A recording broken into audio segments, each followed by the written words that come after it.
Hi అండి, నమస్తే. Welcome to Rohini Krishna's world. ఈరోజు నేను మీకు పిల్లలు పెద్దవాళ్ళు ఎంతో ఇష్టంగా తినే ఆలు బోండా రెసిపీ చేసి చూపిస్తానండి. చాలా ఈజీగా చేసుకోవచ్చు. మరి ఇది ఎలా చేసుకోవాలో మీకు సింపుల్గా చూపించేస్తాను. ఈ ఆలు బోండకి పై తోపు పిండిగా నేను దోసపిండి యూస్ చేస్తున్నానండి. ఈ దోసపిండి మనం రెగ్యులర్గా మన ఇంట్లోనే ఉంటుంది కదా. సరే, నేను ఎలా ప్రిపేర్ చేశానంటే, ఒక గ్లాస్ మినపప్పుకి 3 గ్లాసుల రైస్ వేసి ఒక 6 అవర్స్ నానబెట్టి గ్రైండ్ చేసుకొని పర్మనెంట్ చేశానండి. కంపల్సరిగా పర్మనెంట్ చేసిన దోసపిండే యూజ్ చేయాలి. దోసపిండి కూడా ఈ విధంగా థిక్గా ఉండాలి. చూసారు కదా, కన్సిస్టెన్సీ జారుడుగా ఉండకూడదు, థిక్గా ఉండాలి, పర్మనెంట్ అయ్యి ఉండాలి. అది రెడీ చేసుకున్న తర్వాత ఇప్పుడు ఆలు మనం లోపల మిక్చర్కి ఆలు అండి ఇది నేను ఉడకబెట్టేసి రెడీగా పెట్టుకున్నాను. సాఫ్ట్గా ఉడకబెట్టాలి. చూసారా, ఈ విధంగా చేత్తో అన్నప్పుడు మనకి మెత్తగా అయిపోవాలి. మనము ఉడకబెట్టిన తర్వాత కుక్కర్లో ఆ వాటర్లోంచి తీసేసేయాలండి. ఇంకా అలానే పెట్టేసామంటే మళ్ళీ ఆ వాటర్ అబ్జర్వ్ చేసి మనకి మిశ్రమం అనేది పల్చగా అయిపోతుంది. సో మనం విజిల్ అయిపోగానే అది తీసేసి మనం పక్కన పెట్టేసేసుకోవాలి. ఇలా సాఫ్ట్గా మనం చేత్తో అనుకున్నప్పుడు ఈ విధంగా ఏదైనా ఒక్కొక్క బంగాళదుంప అనేది సరిగ్గా ఉడకదు కదా, అలాంటివి ఏమైనా ఉంటే అన్నీ తీసేసేయాలండి. తీసేసి ఈ విధంగా మెత్తగా చేత్తో ఒత్తేసుకున్న తర్వాత ఇప్పుడు దీంట్లోకి నేనైతే ఒక 300 గ్రామ్స్ వరకు తీసుకున్నాను ఆలు అనేది. దాంట్లోకి మీడియం సైజు ఉల్లిపాయలు 2 సన్నగా కట్ చేసుకోవాలి. అలానే కొత్తిమీర, కరివేపాకు, ఒక 4 పచ్చిమిరపకాయలు తీసుకొని అన్నీ సన్నగా కట్ చేసుకున్నాను. ఇవన్నీ కూడా మనం బంగాళదుంప మిశ్రమంలో కలిపేసుకుంటున్నాము. వీటితో పాటు ఇంకా దీంట్లోకి కొంచెం స్పైసెస్ యాడ్ చేద్దామండి. అవేంటంటే సాల్ట్ వేసుకున్నాను, తగినంత సాల్ట్ వేసుకోవాలి. అలానే దీంట్లోకి పసుపు అండి, నేనైతే ఒక 1/2 స్పూన్ పసుపు వేసుకుంటున్నాను.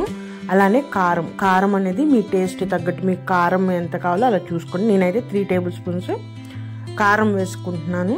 ఇంకా దీంట్లోకి మీకు ఇష్టమైతే ధనియాల పొడి, జీలకర్ర పొడి, అలానే గరం మసాలా పౌడర్ కూడా యాడ్ చేసుకోవచ్చు.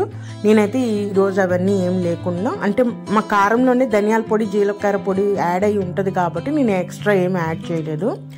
గరం మసాలా మటుకు నేను యాడ్ చేయలేదండి దీంట్లోకి. ఇవన్నీ వేసేసి మెత్తగా నేను కలిపేసేసుకుంటున్నాను. చూసారా, ఈ విధంగా మొత్తం ఆలులో కలిసిపోయేటట్టు ఆ మసాలా మొత్తము కలుపుకోవచ్చు. అలానే దీంట్లోకి మీరు కొంచెం నిమ్మకాయ కూడా యాడ్ చేసుకోవచ్చు. కొంచెం పులుపు ఇష్టంగా ఉండే వాళ్ళకైతే నేనైతే నిమ్మకాయ యాడ్ చేయట్లేదు. సో ఈ విధంగా బాగా కలిపేసేసుకున్న తర్వాత ఇప్పుడు దీనిని మనము చిన్న చిన్న ఉండలుగా తయారు చేసుకోవాలి. మరీ పెద్ద సైజుగా కాకుండా మీడియం సైజులో చిన్న చిన్న ఉండలుగా రెడీ చేసుకోవాలండి మనము. చూసారా, ఈ విధంగా మనం ఇదే మిశ్రమాన్ని మనం ఇంకా అంటే ఆలు బొండాకాయ కాకుండా మనము ఆలు పరోటా చేసుకోవచ్చు. అలానే మసాలా దోశ వేస్తారు కదండి, దానికి కూడా ఈ ఆలు మిశ్రమాన్ని యూస్ చేసుకోవచ్చు. చాలా టేస్టీగా ఉంటాయండి అవి కూడా. సో ఈ విధంగా మనం చిన్న చిన్న సైజుల్లో ఉన్న రెడీ చేసుకొని పెట్టుకోవాలి. ఇలా తయారు చేసిన ఈ మిశ్రమం మనకి ఒక 2-3 డేస్ వరకు ఉంటుందండి ఫ్రిడ్జ్లో పెట్టుకుంటే.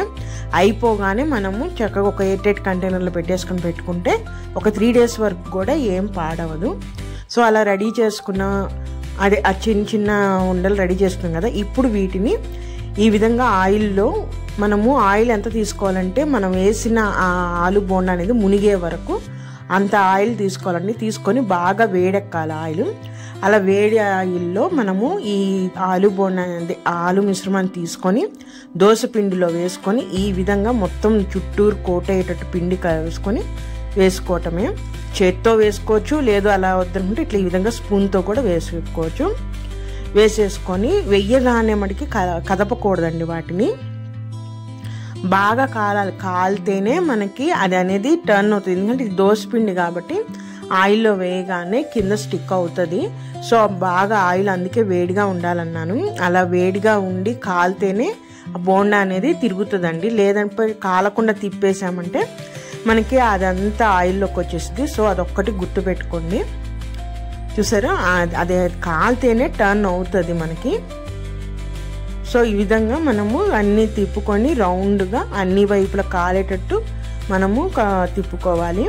చాలా త్వరగా కాలిపోతుంది. చాలా అంటే ఒక 5 మినిట్స్ కూడా పట్టదండి. సో మీరు ఆయిల్లో వేసి దగ్గరే ఉండి ఈ విధంగా మంచి గోల్డెన్ కలర్ వచ్చే వరకు తీసేసుకోవటమే.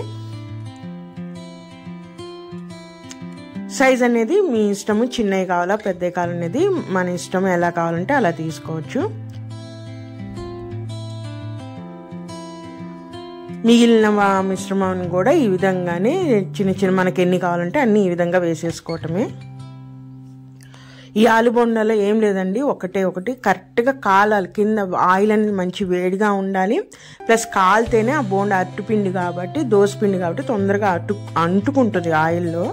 సో బాండికి ఈ విధంగా కాలిన తర్వాత 2 వైపులా తిప్పుకుంటూ వాటిని మంచి గోల్డెన్ కలర్ వచ్చే వరకు కాల్చుకొని తీసుకోవటమే. చూసారా ఎంత ఈజీగా ఆలు బోండా రెసిపీ అనేది రెడీ అయిపోయిందో. పైన చాలా క్రిస్పీగా ఉంటుందండి, లోపలేమో సాఫ్ట్గా మసాలా తగులుతూ చాలా బాగుంటుంది. ఇది ఈవినింగ్ స్నాక్స్కి అయినా తీసుకోవచ్చు, మార్నింగ్ బ్రేక్ఫాస్ట్గా కూడా తీసుకోవచ్చు.